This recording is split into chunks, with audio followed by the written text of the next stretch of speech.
So I've thought a lot throughout the years about like the appeal of research, like why I like it and why I think other people might enjoy doing it, and of course why people like might not enjoy doing it. Okay, the obvious reason for not enjoying doing it is that people get bored, right? People get bored.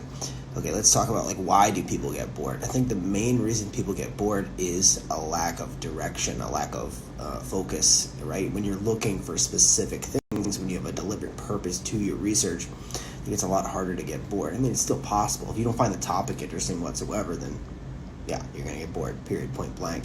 But if you find the topic interesting and you have goals and you have things you're looking for specifically, right, then it's a lot harder to get bored.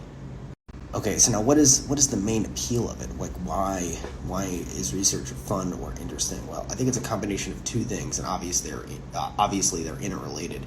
The first is that you want to figure things out, right? So if let's say you're having a problem, you want to solve the problem by engaging in research, right? This is the most honest way to solve a problem, right? Rather than expecting someone else to solve the problem for you, which is essentially, that's like what an instructional is. And that's not bad per se. Guys, I study a fuckload of instructionals, but you're asking someone else to solve a problem for you.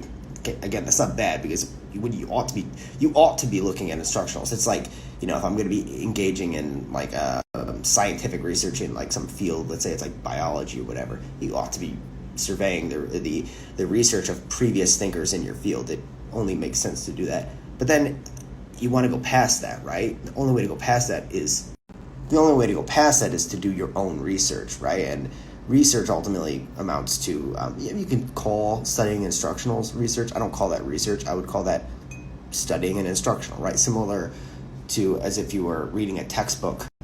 You're not researching, right? You're studying a textbook. It's a different thing. Researching is looking at like data or information and trying to draw your own conclusions from it, right? That's research. And the second thing, right? The second broad reason why people enjoy research, I know this is true for me, is that I don't like being bullshitted, and I don't like peddling, or I don't like being perceived as peddling bullshit, right? I want as much as is possible to have what I'm teaching and what I'm doing for myself, for my own reasons, to be based on evidence, like based on like honest study of the available evidence. The way I see it, if I'm gonna dedicate my life to something, like, I want to take it as seriously as I possibly can. Like, and maybe some people might look at jiu-jitsu and say, well, it's dumb to take it as seriously as you do. Not even saying that's wrong. There's some validity to that. But it is what I chose ultimately to pursue with my life, and it's what I'm spending my time on, and therefore I want as much as is possible to like take it seriously. And to me, taking it seriously means studying, researching, and having having what I do be based on evidence ultimately, because that's the best way to make sure that like you're not full of shit.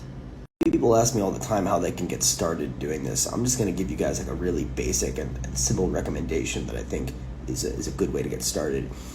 Oftentimes people research in ways unfortunately it's too broad, right? You kind of there's nothing wrong with doing that once you get to a certain level of knowledge, right? You could just I love just putting on random grappling tournaments and just watching what I see. But if you do that as a beginner, if you've never done research before, you're going to be overwhelmed. There's just going to be too much shit in front of you, and you're honestly not going to pick up on a lot of what's going on. So I recommend a more focused, organized approach to starting doing research.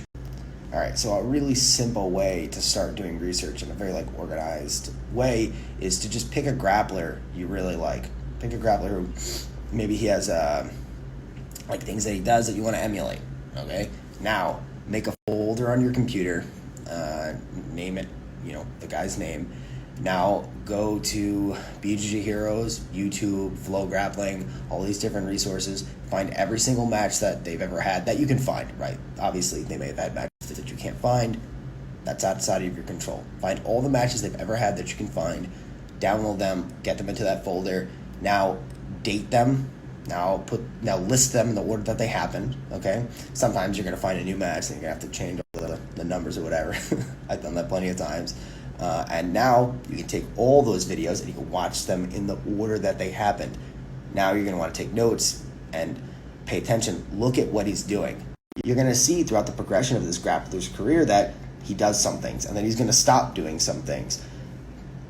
Ask yourself why. Was there a good reason? Maybe he figured something out that was really good and he just stopped doing it for no reason. There are situations where that happens.